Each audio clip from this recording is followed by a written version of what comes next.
Em vez de propor-nos hoje a veneração de um santo, a Igreja nos convida a comemorar pelo nosso sufrágio as almas dos fiéis já falecidos. A comemoração de todos os fiéis defuntos foi instituída nesse dia a fim de socorrer por boas obras gerais os que não se beneficiam de preces especificamente dedicadas a eles. Deve-se a uma iniciativa tomada pelos monges beneditinos por volta do ano 1000. O abade São Odilo, superior mosteiro de Cluny, na França, deu ordem para que em todos os conventos filiados a esta ordem se celebrasse um ofício pelos defuntos na tarde do dia 1º de novembro. Essa comemoração foi adotada pela autoridade da Igreja de tal modo que aos poucos se tornou universal a dedicação de 2 de novembro à memória dos irmãos já falecidos. Irmãos, nos diz São Paulo apóstolo, não queremos que ignoreis o que se refere aos mortos, para não ficardes tristes como os outros que não têm esperança. Se cremos que Jesus morreu e ressuscitou, cremos também que Deus levará com Jesus os que nele morrerem. Essa exortação de Paulo é dirigida também a cada um de nós. O dia dos finados não é dia de tristeza, nem de lamúrias, como o é para aqueles que não têm fé, mas é dia de saudosa recordação, confortada pela fé, que nos garante que nosso relacionamento com as almas dos finados não está interrompido pela morte, mas é sempre vivo e atuante pela oração de sufrágio. A doutrina relativa aos finados põe em admirável luz a harmonia entre a justiça e a bondade de Deus Pai, de tal modo que também os corações mais frios não resistem hoje a um saudoso pensamento de piedade religiosa em favor dos irmãos falecidos. A fé nos ensina que existe um lugar de purificação pelas almas depois da morte, pois toda criatura que morre carrega faltas, misérias, dívidas espirituais por pecados cometidos.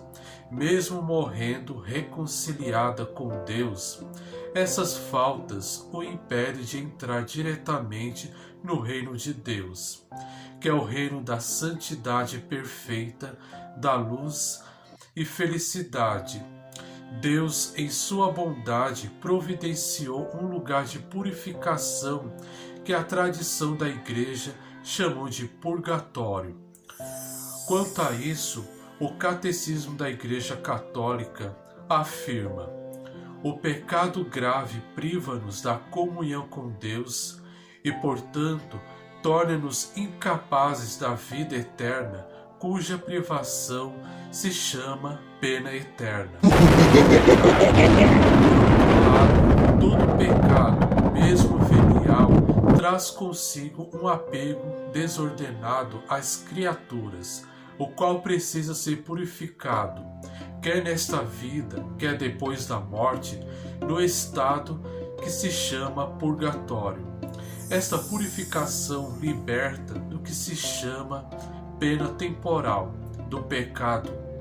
Estas duas penas não devem ser consideradas como uma espécie de vingança infligida por Deus do exterior, mas como algo decorrente da própria natureza do pecado. Uma conversão procedente de uma caridade fervorosa pode chegar à total purificação do pecador, de modo que nenhuma pena subsista.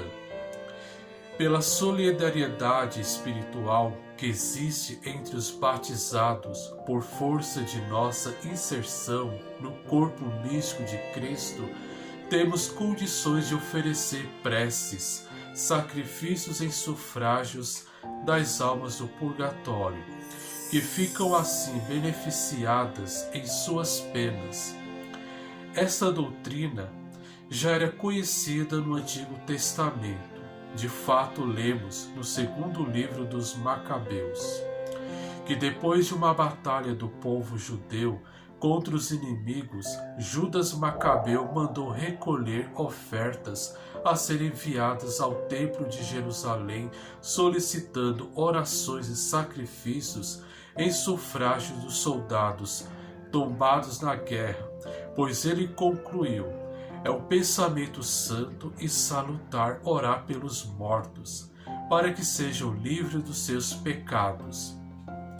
Também Jesus Cristo fez alusão aos pecados que não são perdoados nem nesta vida, nesta terra, nem na outra vida. Ou orações de sufrágio em favor das almas dos mortos sempre foram praticadas nas igrejas desde os primeiros séculos. Nas catacumbas romanas, onde se sepultavam os cristãos, há inúmeras inscrições alusivas a preces que os defuntos solicitam dos irmãos na fé. Santa Mônica, mãe de Santo Agostinho, ao falecer perto de Roma, enquanto viajava para a África, assim falava aos 2 filhos que acompanhavam: ponde meu corpo em qualquer lugar e não vos preocupeis com ele. Só vos peço que no altar de Deus vos lembreis de mim, onde quer que estiveres. As almas dos nossos falecidos parece dizer com o patriarca Jó: compadecei-vos de mim, ao menos vós que sois meus amigos, porque a mão do meu Senhor me tocou. Santo e salutar é o pensamento de orar pelos mortos, para que sejam livres dos seus pecados. Indulgência. No dia de finados, aos que visitarem o cemitério e rezarem, mesmo só mentalmente pelos defuntos, concede-se uma indulgência plenária, só aplicável aos defuntos diariamente do dia 1º ao dia 8 de novembro, nas condições costumeiras, isto é, confissão sacramental, comunhão eucarística e oração nas intenções do Sumo Pontífice. Nos restantes dias do ano, indulgência parcial. Ainda nesse dia, em todas as igrejas, oratórios públicos ou semipúblicos, igualmente lucra-se uma indulgência plenária, só aplicável aos defuntos.